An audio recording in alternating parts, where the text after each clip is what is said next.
Ethan Collins was an ordinary man, skeptical about the afterlife, until the day he suffered a heart attack and was transported to a dimension beyond all imagination. In an instant, he found himself faced with a tunnel of light, familiar figures long gone, and disturbing visions of humanity's future.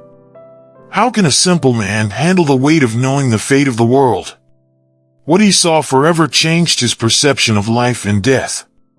For 3 days, Ethan experienced something no one could believe. He was taken to a dark and devastated future, but also to a world of hope, where today's choices shape tomorrow. What he witnessed in the depths of the beyond would haunt him for the rest of his brief life. How could he warn others of what was coming? And, more importantly, would humanity still have time to change its destiny? Back in his body, Ethan struggled to share his experience, but the physical wear and tear quickly consumed him. The visions he received were both a blessing and a curse, and he knew his journey was coming to an end. He was able to accept his fate, but could his loved ones understand the true purpose of his message? Now, with time running out, Ethan finds himself faced with a final choice: surrender to the light that calls him back or fight the inevitable for a few more moments.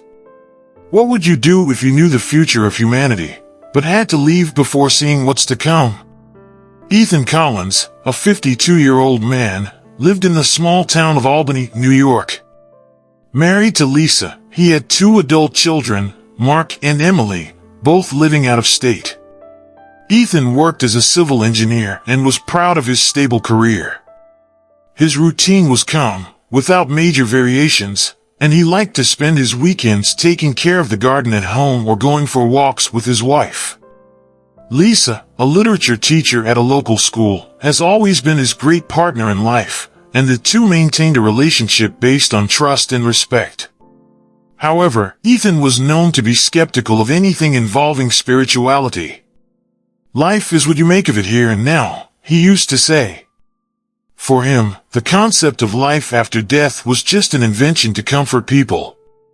His children, more inclined to believe in something beyond earthly life, sometimes debated with him, but Ethan remained firm in his convictions. "When we die, it's over.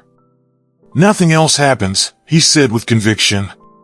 Lisa, on the other hand, maintained a more open stance. She believed there was something more beyond this physical world. "Ethan, you never know what might be waiting for us," she said softly.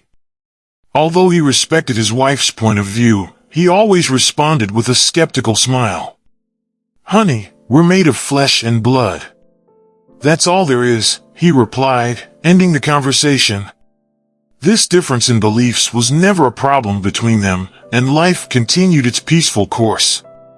As the years passed, Ethan began to feel the effects of age. His high blood pressure and constant tiredness were signs that his body was changing, but he ignored these warnings. Lisa insisted that he go to the doctor, but he always refused, saying everything was fine. "You worry too much," he said, while massaging his tired shoulders after a long day of work. For him, the signs of aging were natural and did not deserve special attention. This stubbornness in taking care of his health caused concern in his family, especially his daughter Emily, who worked as a physiotherapist. "Dad, you need to take care of yourself. These symptoms can be serious," she warned during her visits. Ethan just laughed and said, "I'm stronger than ever, honey. This is all in your head." But inside, he was beginning to wonder if he should take his family's concerns more seriously. Everything changed on an ordinary Thursday morning. Ethan was on his way to work when he suddenly felt a sharp pain in his chest. He initially ignored it, thinking it was just indigestion, but the pain quickly intensified. The pressure in his chest increased, and his vision began to darken. Before he knew it, Ethan lost consciousness, collapsing behind the wheel. When Ethan regained consciousness, he was in an ambulance, with the siren wailing in the distance. His body was cold and he could barely move. Panic began to rise within him as he saw unfamiliar faces working frantically around him. "He's coming back," shouted one of the paramedics. The words were distant and confusing, but he could feel the fear that surrounded him. The reality of the gravity of the situation finally hit him. Arriving at the hospital, Ethan was quickly taken to the emergency room. Doctors and nurses ran back and forth, preparing him for tests and trying to stabilize him. The confusion in his mind was intense. He tried to remember what had happened, but everything seemed like a blur. The pain in my chest was still strong, and each breath felt like a monumental effort. He looked around, looking for a familiar face, but there was no one there other than the medical team. Lisa arrived shortly after, visibly desperate. "What happened to him?" she asked, almost in tears. The doctor took her aside, calmly explaining that Ethan had suffered a severe heart attack and that his condition was critical. "We are doing our best to stabilize him, but the situation is serious," said the doctor, with a serious tone. Lisa, trying to be strong, held her husband's hand and whispered, "Stay with me, Ethan. We still have so much to live for." Ethan heard everything from afar, as if he were separated from the world by an invisible wall. He wanted to respond, to say he was there, but his body didn't react. The fear of losing everything he loved grew inside him. It was the first time he was truly confronted with his own mortality.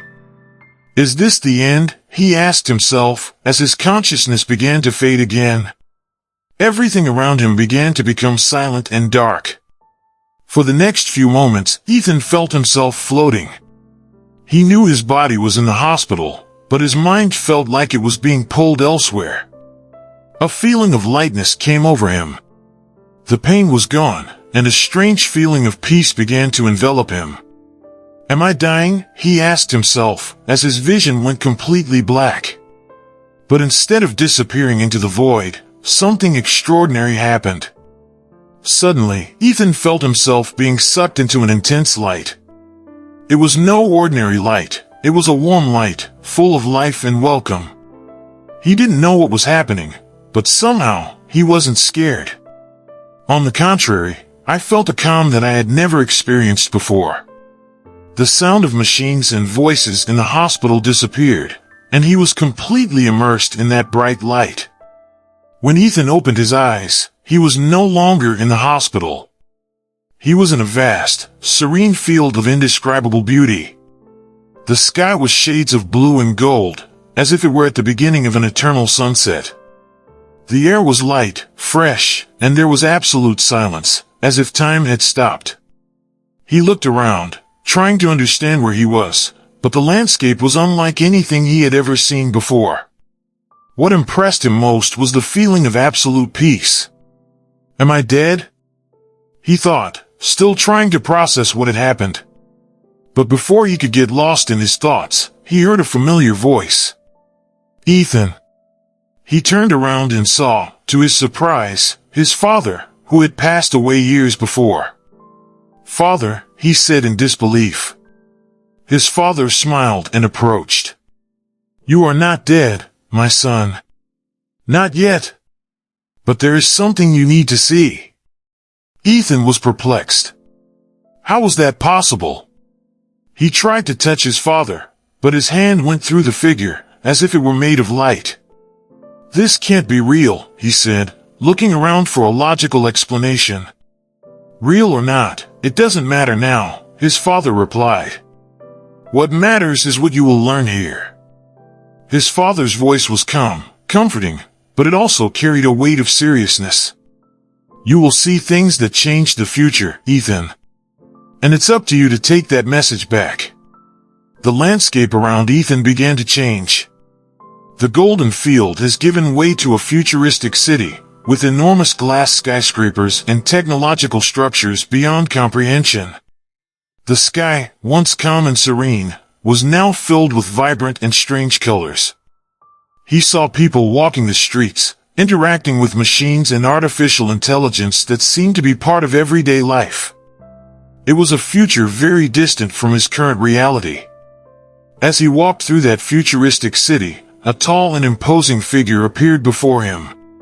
"Ethan," the figure said, in a deep, echoing voice.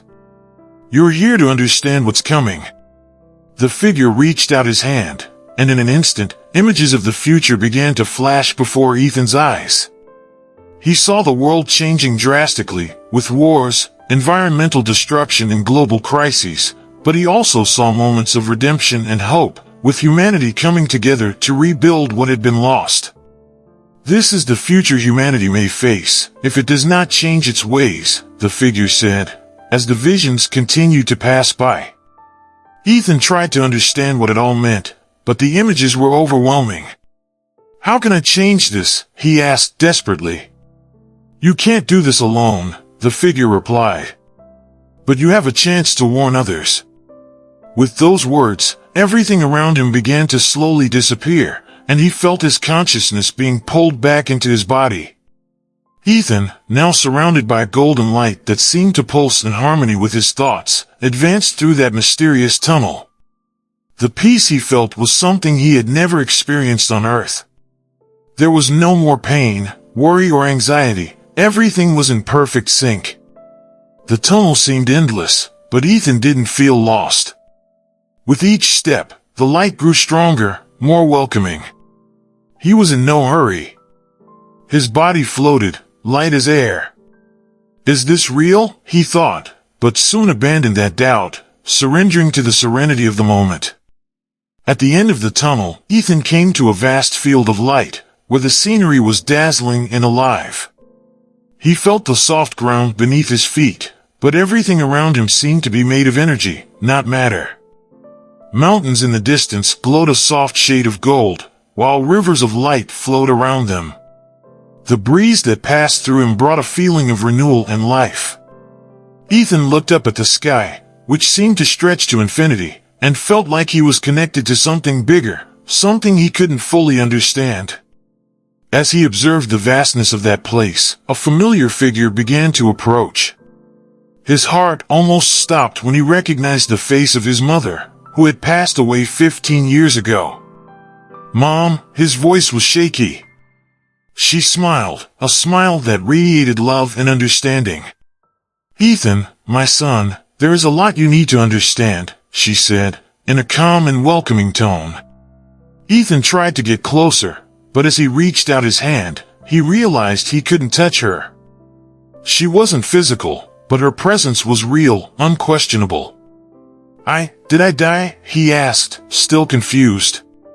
You are not dead, Ethan, but you are in a place between worlds. Here, you will see what you need to know, replied his mother, with a look that conveyed peace. He didn't know what to expect, but he followed beside her as they walked through that endless field of light and serenity.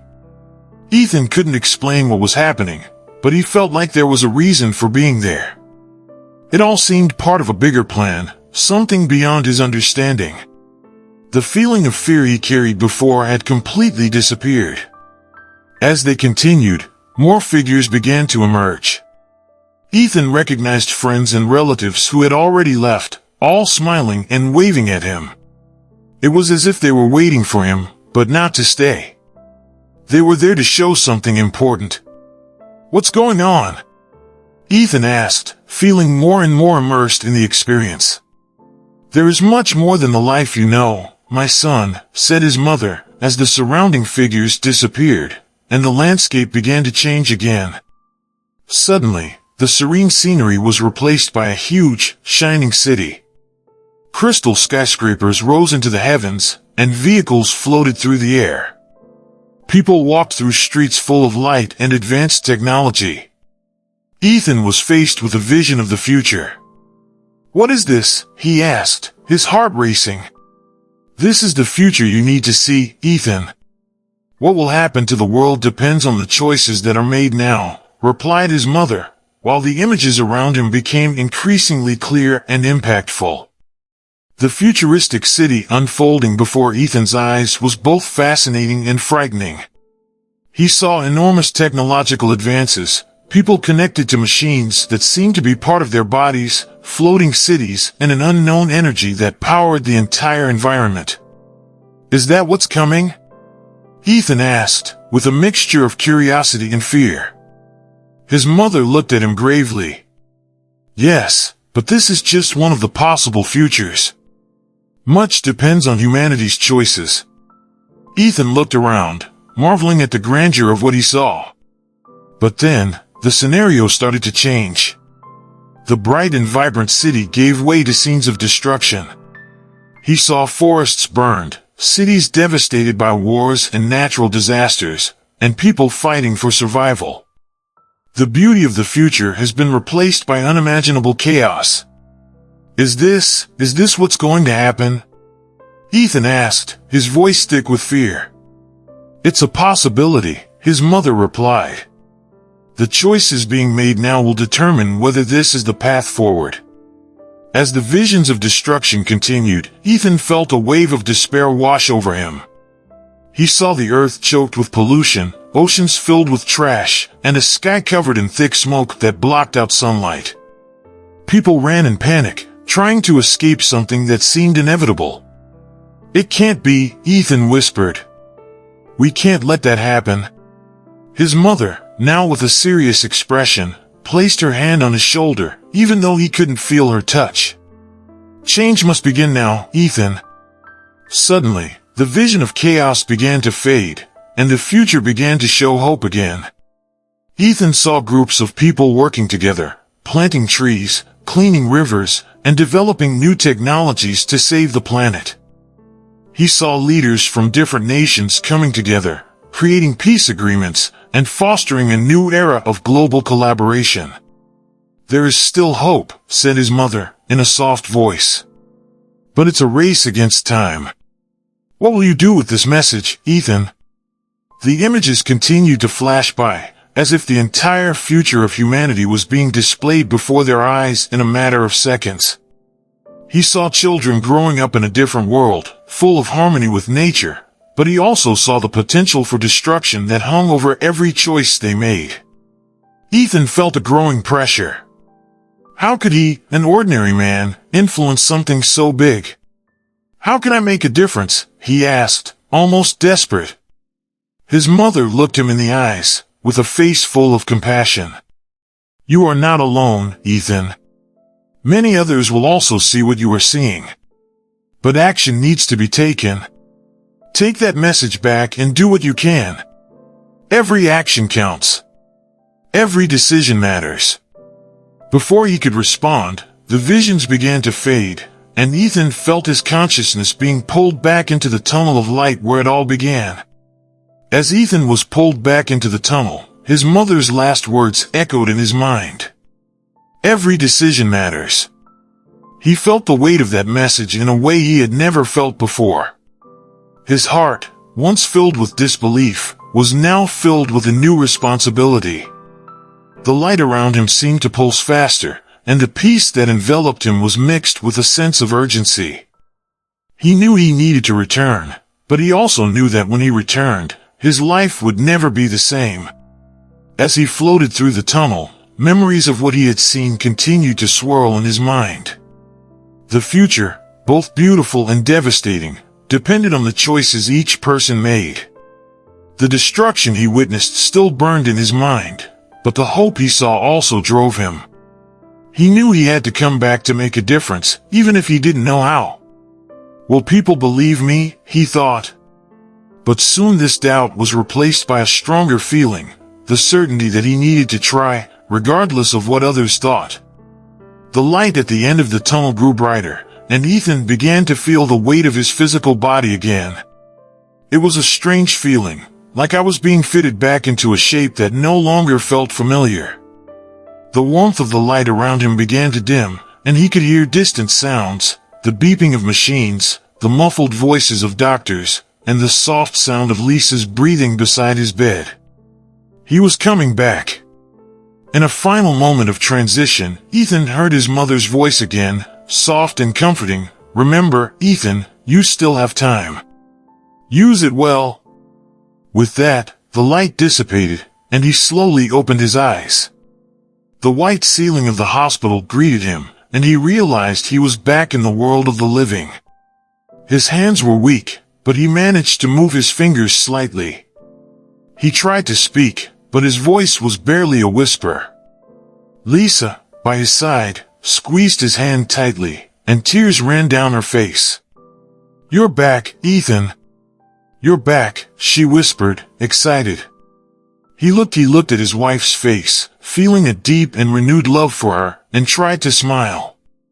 There was so much he wanted to say, so much he needed to share, but in that moment, he just closed his eyes again, letting the tears flow silently. The experience he had lived had changed everything, and he knew that from that moment on, his mission in life was clear. He had to make a difference. In the days following his return, Ethan was in a state of deep reflection. He was slowly recovering, but his mind was far from the hospital. The visions he had on the other side wouldn't leave him alone. As Lisa and her children celebrated his recovery, he couldn't shake the feeling that there was still something unresolved. "I saw the future, Lisa," he said in a weak voice as he looked up at the ceiling, recalling the images of destruction and hope he had witnessed. Lisa, holding his hand, looked tenderly but with a hint of skepticism. "You were between life and death, Ethan. Maybe it was just a dream." But he shook his head, feeling the weight of the truth. It wasn't a dream. It was real. And if we don't do something, all of that will happen. Lisa hesitated, not knowing how to react. She could see in Ethan's eyes that he was profoundly transformed, but she feared that this experience had left scars that he would not be able to overcome. As the weeks passed, Ethan began trying to get out of bed, determined to share what he had learned. He told his experience to everyone who visited him, trying to convince them of the urgency of his visions. "We need to act now, before it's too late," he told his children, Mark and Emily, who looked at him with worried expressions. "Dad, you've been through something really hard," Emily said, trying to comfort him. "Maybe you just need to rest and recover." But Ethan knew there was no more time for rest. With each passing day, he felt a growing pressure in his chest, as if something bigger was waiting for him. He knew he didn't have much time. His NDE's visions were not only a warning to humanity, but also a sign that his own time was running out. He didn't want to scare his family, but he increasingly accepted that his life on Earth was coming to an end. The message he received was not only about the future of humanity, but also about his personal destiny. One night, after a long day of visiting and talking about what he had seen, Ethan looked at Lisa and, in a calm voice, said, "I feel like I won't be here much longer." Lisa, who had already begun to notice this change in him, looked into his eyes with tears. "Don't say that, Ethan. You came back to us. You'll be fine." But he just smiled, that smile that said more than any words. "I'm back, Lisa, but only for a while. I still have one last thing to do."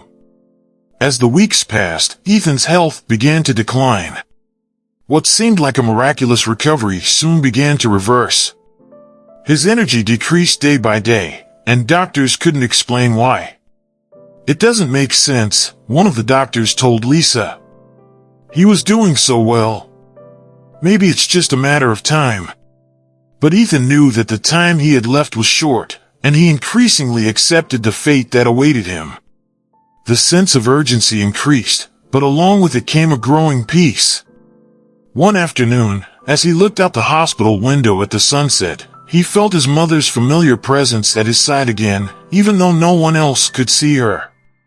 "Are you ready, Ethan?" he heard her soft voice echo in his mind. He closed his eyes and took a deep breath. "I think so, Mom," he replied, without speaking out loud. He knew that the mission he was given was beyond what he could complete alone. He had planted the seeds, shared his message with his family and those around him. Now the rest was up to them. When Lisa entered the room that night, she found Ethan in a state of calm that disturbed her.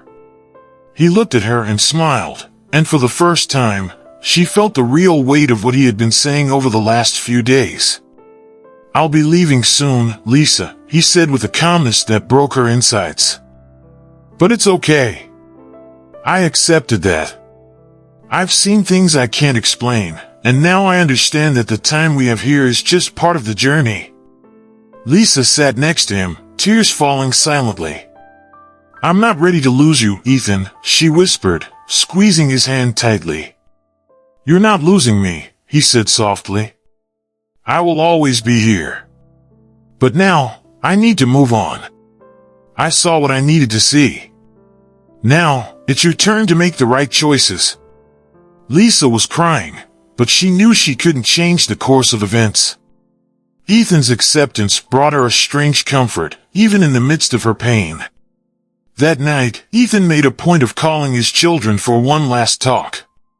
Mark and Emily, sensing something was different, listened in silence as he told them, once again, about the visions he had seen. "The future is in your hands," he said. "You have the power to change things. I won't be here to see it, but I trust you." His words, full of love and wisdom, left them both deeply moved. They promised to honor his legacy and carry his message forward. The next morning, Ethan woke up feeling a familiar presence. The golden light that had enveloped him during his NDE now shone again in the hospital room. He knew it was time. Lisa was asleep next to him, exhausted from fighting the inevitability of what was to come. Ethan, with a slight smile on his face, closed his eyes and let the light envelop him. This time, there was no tunnel. He simply floated out of his body, feeling a freedom he hadn't experienced since the first time he crossed over to the other side.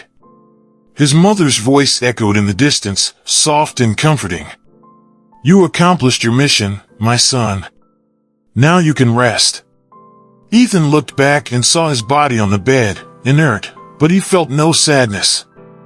The feeling of peace was absolute, as if all the weight of earthly life had disappeared. "I'm ready," he thought, and as he did so, he felt the light around him intensify, as if he were being welcomed back home. As he floated higher, Ethan could see his entire life in quick flashes. Moments with Lisa, Mark's first steps, the laughter shared with Emily, the small joys and even the moments of pain. Everything now made sense. Everything was connected. And he finally understood that his life didn't end there. She continued, in a different way, in a place where time didn't matter. He felt the presence of everyone he had loved, everyone who had gone before him, waiting for him with open arms. When the light completely enveloped him, he knew he had found his destiny. His mission on Earth was complete, and he accepted it with serenity. Goodbye, he thought, not with sadness, but with gratitude. And so, Ethan Collins said goodbye to the physical world, accepting that his journey now continued in another dimension. The next morning, when Lisa woke up, she immediately knew that Ethan was gone. He was lying peacefully, with a serene expression on his face. She felt a wave of deep pain, but at the same time, a peace she had never experienced before. Ethan had accepted his fate, and now, she would have to too. With tears in her eyes, she kissed his forehead softly, whispering, "I love you. We will continue what you started." Mark and Emily arrived soon after, and together, they watched over their father's body, now free of any pain or suffering. Ethan's words echoed in their minds, "You have the power to change the future." And so, with the weight of that responsibility, they vowed to continue their father's legacy. They knew it wouldn't be easy, but they were determined to honor the message he had left. Ethan was no longer physically present, but his influence would continue to guide his family and all those who heard his story. What he saw during his near-death experience was not just a warning, but an opportunity for transformation. Now, it was up to their loved ones to make the right choices and help build a better future for humanity. Lisa, Mark, and Emily left the hospital with a mixture of sadness and hope. Ethan's journey was over, but theirs was just beginning.